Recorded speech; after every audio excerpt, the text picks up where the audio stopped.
વરસાદ રહી ગયા પછી ઝાકળ વધારે પ્રમાણમાં આવે છે અને કપાસના પાકમાં ઝાકળ વધારે પ્રમાણમાં આવે તો કપાસને ઘણી બધી નુકસાન કરે, જેમ કે ફાલ ખરી જાય, પાન લાલ થઈ જાય, કપાસ રાતો થઈ જાય, કપાસના છોડ છે તે પીળા થઈને ખાખરી પડે. આવા ઘણા બધા પ્રશ્નો ઝાકળને લીધે કપાસના ઊભા પાકમાં જોવા મળતા હોય છે અને ખેડૂતો ઝાકળથી બચાવવા માટે કપાસને ફૂગનાશક દવાઓનો છંટકાવ કરતા હોય છે.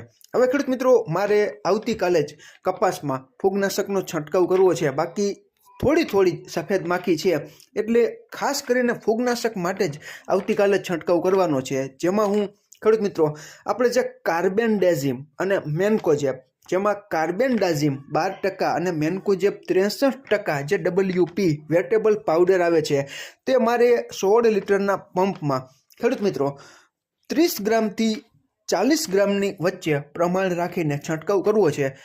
મેજોરિટી મોટે ભાગે 1 લીટર પાણીમાં 2 ગ્રામની આસપાસ ભલામણ સામાન્ય રીતે ઘણી બધી કંપનીઓ કરતી હોય છે. એટલે આપણે 16 લીટરનો હોય તો આમે 32 ગ્રામ જેવું માપ આવી જાય અને આપણે વીઘા વરાળે પંપ ઓછા કરતા હોય એટલે મારે 30થી 40 ગ્રામની વચ્ચે પ્રમાણ રાખીને આ ફૂગનાશકનો વ્યવસ્થિત છંટકાવ ઘાટો કરીને કપાસના ઊભા પાકમાં આવતીકાલે કરવાનો છે. દવા આપણે લઈ આવ્યા એટલે ખેડૂત મિત્રોને ભલામણ કરી કે ખેડૂત મિત્રો આવતીકાલે મારે આ ફૂગનાશક પસંદ કરીને છંટકાવ કરવો છે. તમારે આ જ ફૂગનાશક પસંદ કરવી તેવું જરૂરી નથી ખેડૂત મિત્રો. ઘણા બધા ખેડૂત મિત્રોએ અમને કહ્યું કે વરાસરાભાઈ અત્યારે કાર્બેન્ડાઝિમ અને મેન્કોજેબ વાળું ફૂગનાશક ખૂબ સારું એવું ઝાકળ આવે છે એટલે કપાસમાં કામ આપશે. એટલા માટે આપણા ખેડૂત મિત્રોની જે લાગણી હતી તેને ધ્યાનમાં રાખીને ખેડૂત મિત્રો મેં આ ફૂગનાશક છે તે પસંદ કરેલું છે. આનાથી ઘણા બધા સારા ફૂગનાશક પણ બજારમાં આવે છે એટલે તમારે આ જ ફૂગનાશકનો છંટકાવ કરવો તેનું અમારા તરફથી કોઈ પણ પ્રકારની ભલામણ કે દબાણ અમે નથી કરતા. આ તો તમને જાણકારીના હેતુ માટે જ ખેડૂત મિત્રો અમારી પાસે અમારા અને પ્રગતિશીલ ખેડૂતોના અનુભવ આધારિત માહિતી હોય છે એટલે વિડીયોમાં તમારા સુધી અમે પહોંચાડતા હોઈએ છીએ.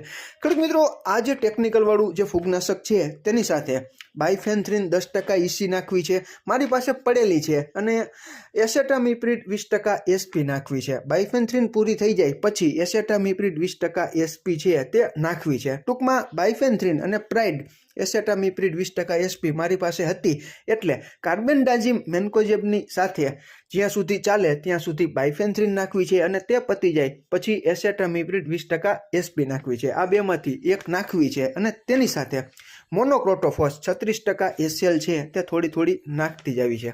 કારણ કે કપાસમાં ગ્રીનરી જળવાય અને થોડી ઘણી પોપટી હોય તો કવર કરી લઈએ. ટોટલ 3 દવા કાર્બેન્ડાઝિમ મેન્કોજેબ ફૂગનાશક, તેની સાથે બાયફેન્થ્રીન 10% EC અને તેની સાથે મોનોક્રોટોફોસ 36% SL અને બાયફેન્થ્રીન પૂરી થઈ જાય પછી એસેટામિપ્રિડ 20% SP. એટલે આપણે આ 3 દવા ભેગી કરીને ઘાટો છંટકાવ કપાસના પાકમાં આવતીકાલે કરવાનું આયોજન અમે કરેલું છે.